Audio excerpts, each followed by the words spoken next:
Le basilic, tu le mets en chambre froide. Les autres petites herbes, tu les mets devant dans des boîtes avec du papier. Tac. Là, il y a celle-là. Ça, c'est du basilic aussi. Le basilic, tu mets tout ensemble. Ça, allez. Les petites tomates, on va les laver tout de suite, les mettre dans des boîtes. Tac. La menthe, tu laisses le papier, tu la mets directement dans le bac à herbes. Hein, ça. Les tomates, on va en laver un seau pour faire de la soupe. Hein, et le reste, tu mets en chambre froide. Les blettes, j'en ai encore. Ouais, on va en laver un petit peu. Tu vois, une poignée pour aujourd'hui. Et les haricots, tu mets dans un bac, on y fera demain. Et les concombres aussi. Tu mets tout au frigo après. Et les carottes, tu les mets comme ça au frigo. On verra demain. Après, tu vas ranger les poulardes de Bresse, Charlie. Ah. Hop. Toi, tu les mets comme ça. T'as déjà fait ou pas? Non, ouais. Ah, il y en a 12, donc tu fais 4 paquets de 3. Je vais te faire les ficelles là. Ok?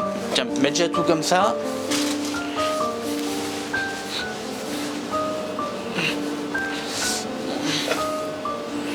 Bah pour le poisson, déjà, le filet de Saint-Pierre, déjà on prend un couteau qui coupe et on longe l'arête jusqu'au bout.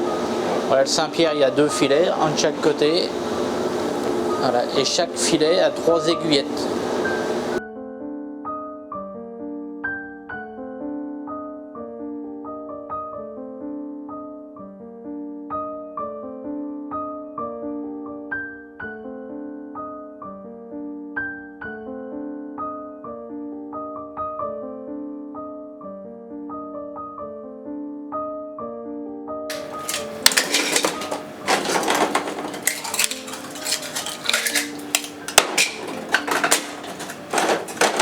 Alors les noix de coquille Saint-Jacques, première de l'année, coquille Saint-Jacques normande, donc française. Hein. La pêche commence premier week-end d'octobre, toujours. Et on en fait toute la saison, du début à la fin. Il y a toujours un trou ici là, pour passer le couteau. Hop, vous faites pivot là, hop, vous ouvrez la coquille. Et avec le pouce là, vous l'empêchez de se refermer. Et là, hop, vous passez et vous raclez ici pour l'ouvrir. Alors après, plusieurs possibilités. Si on veut la laisser dans la coquille, hop, tout doucement, on tire tout doucement et on laisse comme ça. Et on enlève que le nerf là qui est là. Tac, comme ça on peut le cuire, on lave et on cuit dans la coquille. Ça se fait. Ou alors, comme nous on fait pour l'instant, on enlève tout. Hop. Hop.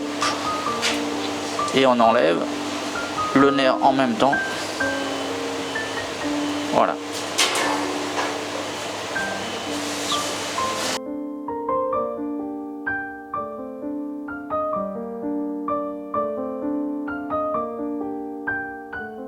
Les écrevisses pâte rouge du lac Clément.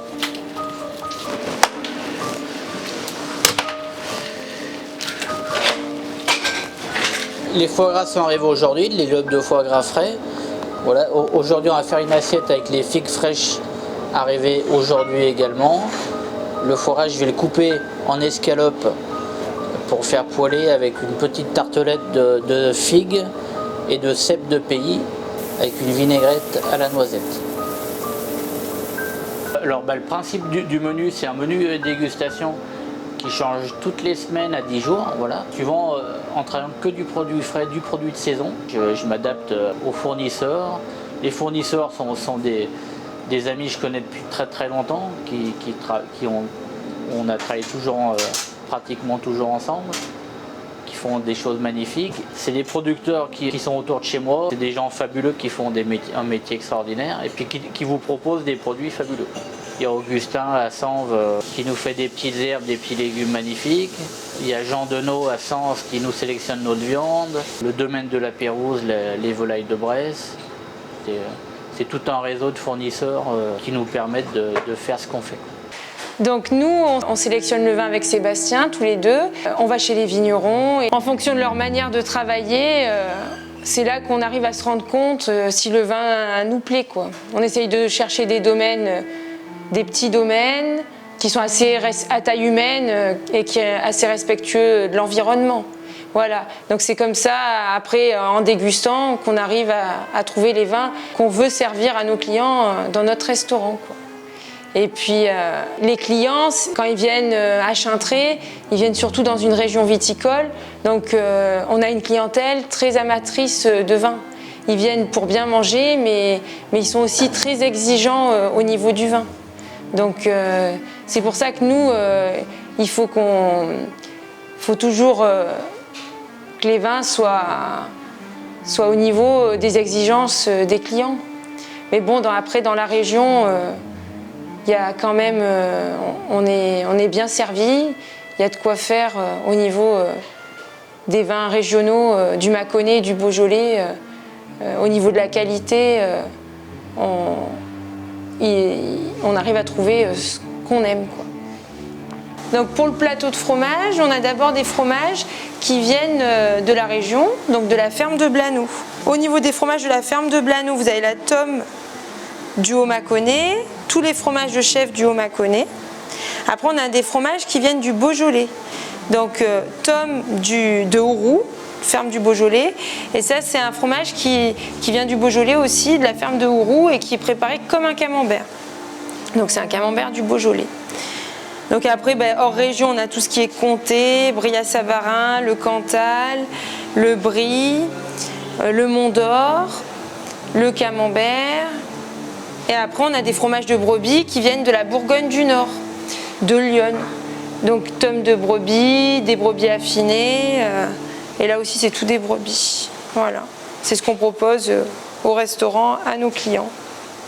Donc, nous, les clients, quand ils viennent manger chez nous, c'est vrai qu'on est étoilé. Donc, ils ont une certaine image des étoilés que nous, on doit respecter. Donc, ils recherchent toujours un service parfait, qu'il n'y ait pas d'erreur. Après, ce qu'il faut avant tout, c'est qu'ils passent un bon moment. Pour nous, c'est normal de bien les servir, d'être à l'écoute ou de faire attention à eux. Nous, notre principale préoccupation, c'est qu'ils soient heureux d'être venus et qu'ils aient passé un agréable moment. C'est normal de leur mettre une jolie nappe, des jolis couverts et de faire attention que tout fonctionne bien et qu'ils soient à l'attente de ce qu'ils recherchent. Voilà. Mais on veut aussi qu'ils passent un moment décontracté. On n'est pas là pour... c'est un moment de plaisir. Pour eux, avant tout, on n'est pas à l'école, quoi. On a eu notre étoile Michelin très très vite après notre venue, moins d'un après notre arrivée, donc ça nous a fait une belle surprise, sans la chercher parce qu'on venait d'arriver, donc c'était très très rapide. Mais toujours en faisant le travail qu'on fait depuis qu'on est là, depuis 12 ans maintenant qu'on a l'étoile. Pas de secret bien spécifique, mais on travaille des produits frais, des produits de saison. C'est de bien assaisonner, de bien cuire. Changer régulièrement. Nous, notre principe du menu, c'est qu'on change de menu toutes les semaines à 10 jours. Donc, on suit vraiment les saisons avec nos fournisseurs et voilà notre secret. Mon expérience, après être sorti de l'école hôtelière de Poligny en 1994, j'ai fait mon petit tour de France où toutes les maisons que j'ai fait m'ont marqué parce que un peu le tour de France, on va dire. Des personnages plus particulièrement comme Bernard Loiseau à Saulieu, comme Jean-Paul Jeunet à Arbois, Patrick Henriot à la Pyramide. Puis notre belle expérience au Portugal, au Four Seasons de Lisbonne, arrivé à Chintré en 2007.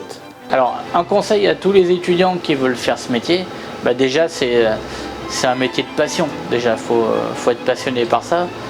Et puis n'ayez pas peur de bouger, quoi. Enfin, de voir plein de choses pendant 10, 15, 20 ans avant de s'installer.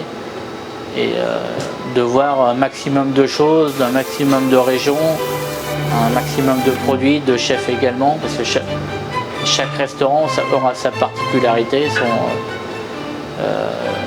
voilà, vous verrez plein de choses, mais ne restez pas fixé. Surtout quand on est jeune, il faut bouger, quoi. Surtout en France, on a plein de régions différentes, avec plein de traditions différentes, donc le produit change, les préparations changent, donc c'est quand on est jeune qu'il faut qu'il faut apprendre énormément de choses. Après, plus tard, vous ferez votre tri, mais au début, il faut apprendre. Il faut voir beaucoup de choses.